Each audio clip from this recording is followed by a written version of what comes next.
Hi everyone, welcome back. We've got a brand new story to share with you. So let's begin. My name is Alan, and before everything fell apart, I used to believe my marriage was something I could hold together if I just kept trying. Beatrice and I had been married for 8 years, and in the beginning, things felt normal, maybe not perfect, but stable enough that I could picture a long life with her. But slowly, almost quietly, the relationship gradually changed. It was a steady build-up of small things. Over time, that became our everyday reality, and it felt like I was the only one who even noticed we were slipping further apart. I can't pretend I didn't see the signs. Beatrice grew more sarcastic with me, designed to sting. She would make decisions without asking me, and whenever I pushed back on things that bothered me, she'd act irritated, as if I was being theatrical. The problem was that I got used to it to keep the peace. After years of hearing the same tone, the same dismissive comments, I convinced myself it was better to let things slide than start another argument. A big part of why I stayed so quiet was our son. He was 5 at the time, and I didn't want him growing up in a broken home. I had assumed that if I just stayed patient, avoided conflicts, and tried to keep things peaceful, maybe things would eventually go back to how they used to be. So I adjusted. I learned to move carefully in my own house, like someone walking on fragile glass. I chose my words as if I were negotiating with a stranger rather than talking to my wife. I should have realized things were worse than I wanted to admit. A man shouldn't feel like a guest in the home he provides, but that's exactly who I had become, hoping that at least for our son's sake, the situation wouldn't get any worse. One night, after an especially difficult day, we lay in bed in silence. She had gone upstairs earlier, saying she was tired, and when I finally joined her, the room was already dark. I thought she was asleep. Her breathing was steady, and she hadn't moved since I walked in.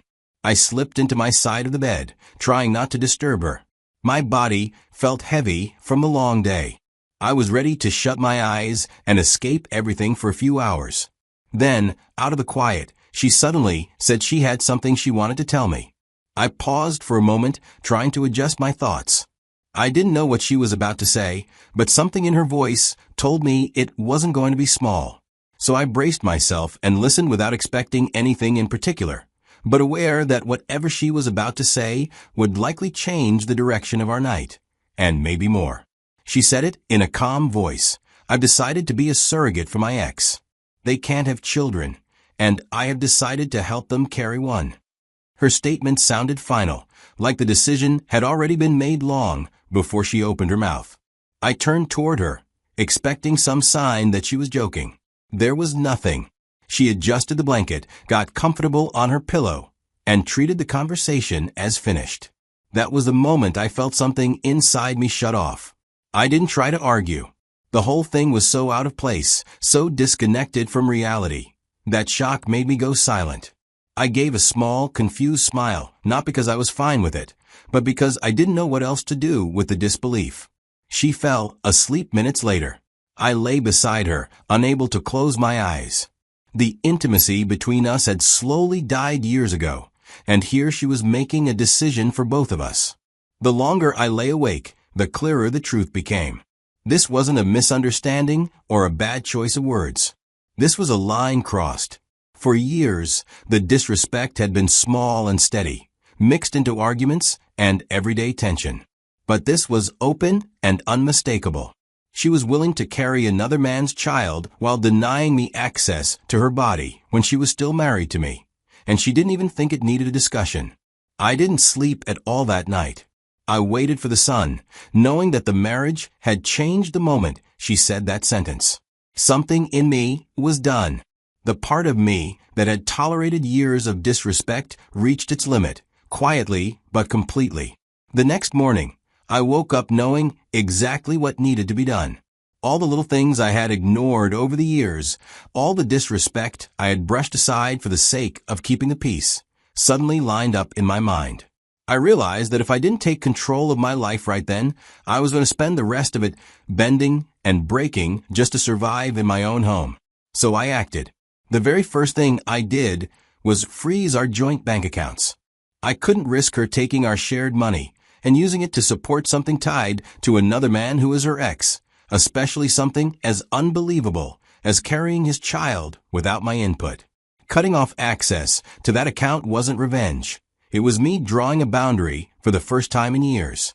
Once that was done, I went straight to my workplace and removed her from my insurance. That decision wasn't easy, but it was necessary. I knew that if she was capable of making life-changing choices without even talking to me, then I had to stop giving her permission to benefit from a marriage she no longer respected. After that, I contacted a divorce attorney I had made an appointment with earlier that day to start separating my life from someone who had been draining it for too long.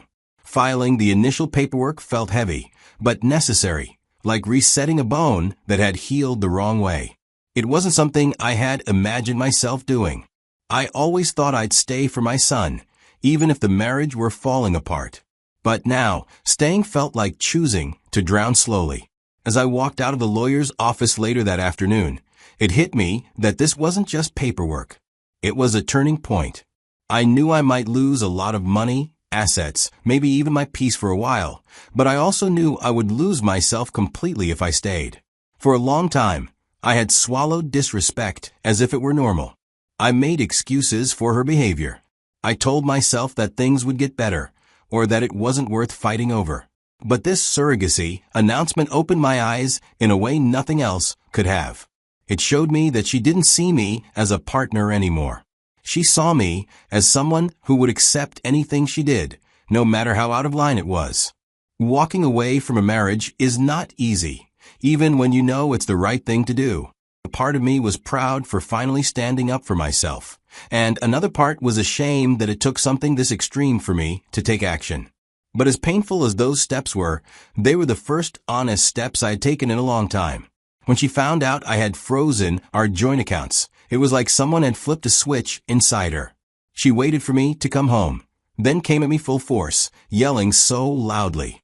She was furious in a way I have never seen before. She called me every name she could drag out of her mouth. She accused me of trying to destroy her life, of trying to embarrass her, of trying to control her. It was strange hearing those words because, for years, she had been the one making every decision without me. But now that I had done one thing to protect myself, suddenly I was the villain. I didn't shout back. I mostly just stood there and listened, because I already knew explaining myself would be pointless. She wasn't in a position to hear reason. She kept pacing around the living room, pointing at me like I was some kind of criminal. She demanded to know how she was supposed to live when I had cut her off. She couldn't believe she no longer had access to money she never contributed to in the first place. Every insult she threw at me got louder, and it became clear she wasn't upset because she was struggling. She was upset because she had lost control. Her insults came with threats. She warned me I would pay for embarrassing her. She said I had made the biggest mistake of my life. She told me that I had no idea what she was capable of when she was angry. She talked like she was already planning every possible way to make my life miserable. She wanted me scared, or at least shaken. But the truth was, I had already reached a point where her words didn't hit the same way anymore. I wasn't scared. I was exhausted. When I served her the divorce papers a few days later, she switched from rage to something even worse. She laughed right in my face and told me I was stupid for thinking things would end in my favor. She reminded me of what had happened to other men around us who divorced their wives, how they lost their houses, their savings, even access to their own kids. She brought up different names, different stories, using them like weapons. She was so sure the system would protect her. She was so confident that the court would hand her everything on a silver platter. Her confidence wasn't quiet or hidden. It was loud, almost arrogant. She acted as if she had already won before anything had even started. And maybe once upon a time, that would have scared me. But in that moment, with her laughing like she had the entire world backing her, I felt strangely calm. Because while she was celebrating what she thought would be her victory, I knew something she didn't. I had already crossed the point where fear could hold me in place. I had passed the point of no return. There was nothing she could say or threaten that would make me stay in that marriage a second longer. When the divorce process officially began, arguments at home gave way to a controlled battlefield in courtrooms and attorneys' offices.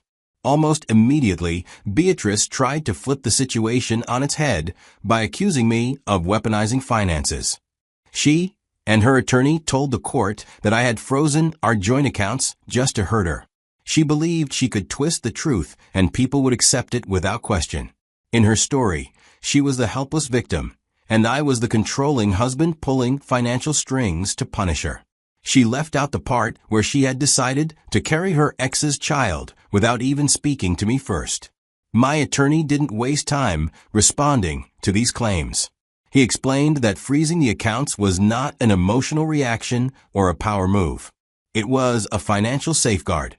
He told the court that I had reasonable concerns that marital funds, money meant for our household, our future, and our child, could end up supporting a surrogacy plan that had nothing to do with me.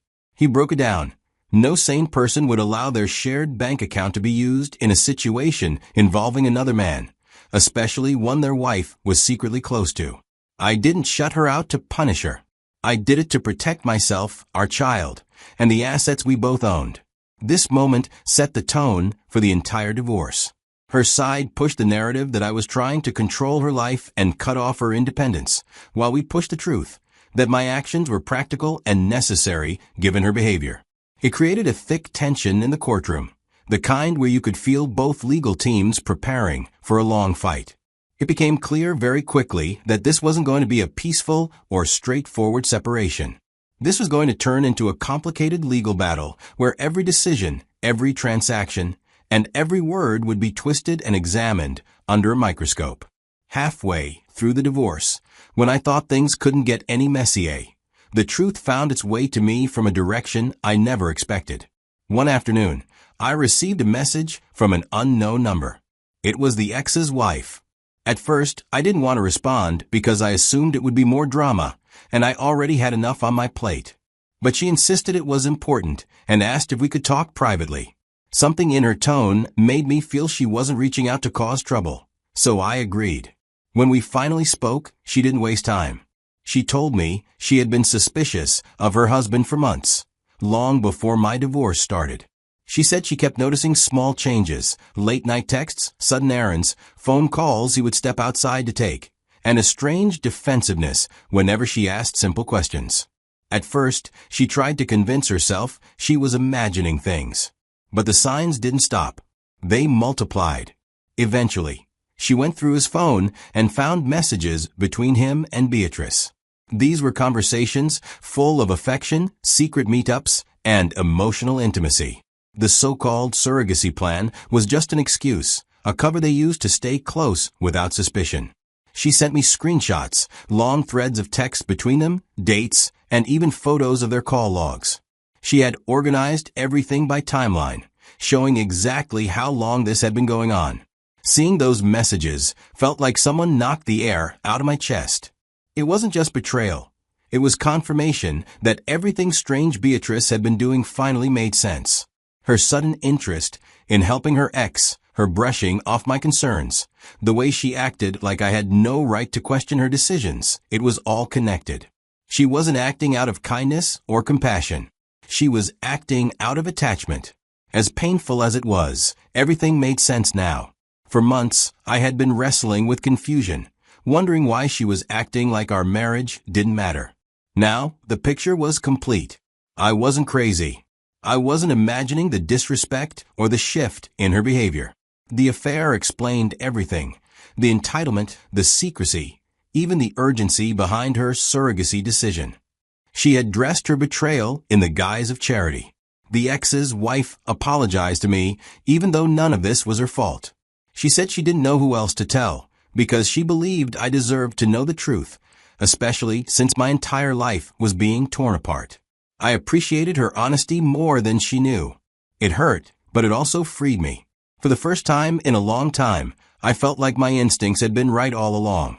And while that didn't make the betrayal easier, it did make everything more straightforward. When the affair evidence landed in my hands, everything about the divorce shifted overnight. Before that moment, It felt like I was fighting with my arms tied behind my back, always trying to defend myself against her accusations. But once my attorney saw the messages and the timeline showing she'd been lying about the surrogacy and secretly seeing her ex, he changed our legal strategy completely. I remember sitting in his office as he explained how this wasn't just infidelity. It was proof that Beatrice had been making reckless decisions that could affect our son's future. Hearing him say that out loud made something click in my mind. I wasn't just trying to survive a divorce anymore. I was fighting to protect my relationship with my son. The custody battle became the heart of this whole mess because Beatrice demanded full custody. She tried to paint herself as the calm, stable parent, the one who supposedly gave our son a consistent home. In court, she talked about herself like she was a saint, patient, nurturing, organized, while hinting that I was the kind of father who was too busy, too stressed, too rigid. What she didn't expect was that the cheating evidence didn't only reveal an affair. It revealed the complete picture of her behavior. It showed her sneaking around, making secret plans, and lying directly to my face about something as serious as having another man's child. Every one of those actions chipped away at the idea that she was the stable one. My attorney used that evidence to show the judge that Beatrice had a pattern of dishonesty and impulsive choices. He argued that she wasn't thinking about her son when she planned to be a surrogate for her ex, and that she was willing to use our shared money to support a situation connected to another man. He didn't dramatize it. He didn't exaggerate. He just walked the court through the facts step by step, letting her own behavior speak for itself. Meanwhile, I focused on showing the court exactly who I was as a father and how I tried to create stability even when our marriage was falling apart. I didn't pretend to be perfect. I just showed the truth. Those months were among the most draining of my life. There were days when I woke up already tired because I knew another court hearing was coming. There were mediation sessions where we sat across from each other in tense silence, waiting for the mediator to pick through our arguments like a referee. At times, the accusations felt endless. She claimed I was controlling, cold, financially abusive, and tried to twist every one of my decisions into something negative. And there I was, constantly worried that one wrong move, one poorly worded sentence, or one emotional reaction could affect the rest of my son's childhood. Every night after the court sessions ended, I'd sit in my car in the parking lot just trying to breathe. I wasn't only dealing with losing assets during the divorce, but I was also dealing with the fear that I could lose time with my son. That fear does something to a man. It makes every court date feel like a final exam you can't afford to fail. But even with all the anxiety, I stayed steady because I knew the truth was on my side. I knew I wasn't perfect, but I was reliable. I was consistent. I was the parent who didn't lie, didn't cheat, and didn't make dangerous emotional decisions. And slowly, case by case and hearing by hearing, the court began to see that. When the divorce finally ended after 2 long and draining years, the court decided that Beatrice and I would share 50-50 its custody of our son. I remember sitting there as the judge read the decision, feeling both relieved and exhausted. I wasn't surprised that Beatrice was angry. She had gone into the divorce acting like she was supposed to win something, like custody was a trophy she deserved just by being the mother. When she realized she wasn't getting complete control, her face tightened, and she didn't look at me once. She left that courtroom with her jaw clenched, walking like someone who believed the world had cheated her. Even though she didn't win full custody, she still walked away with a part of the assets. I won't lie, losing those things stung. I had worked for years to build our life, and watching pieces of it split up by lawyers felt like watching someone tear pages out of a book I had written. But I had already prepared myself for it. I knew going into this that divorce was going to cost me something, no matter how things turned out. What mattered more was that I no longer had to live in a house where I felt disrespected every single day. The price I paid felt heavy, but staying in that marriage would have crushed me in ways money never could. Looking back, I'm grateful I didn't let fear stop me. I didn't let the fear of losing assets or facing court hold me hostage in a marriage where my own wife was ready to carry another man's child and pretend she was doing something noble. Peace came at a cost, yes, but one I would pay again without hesitation.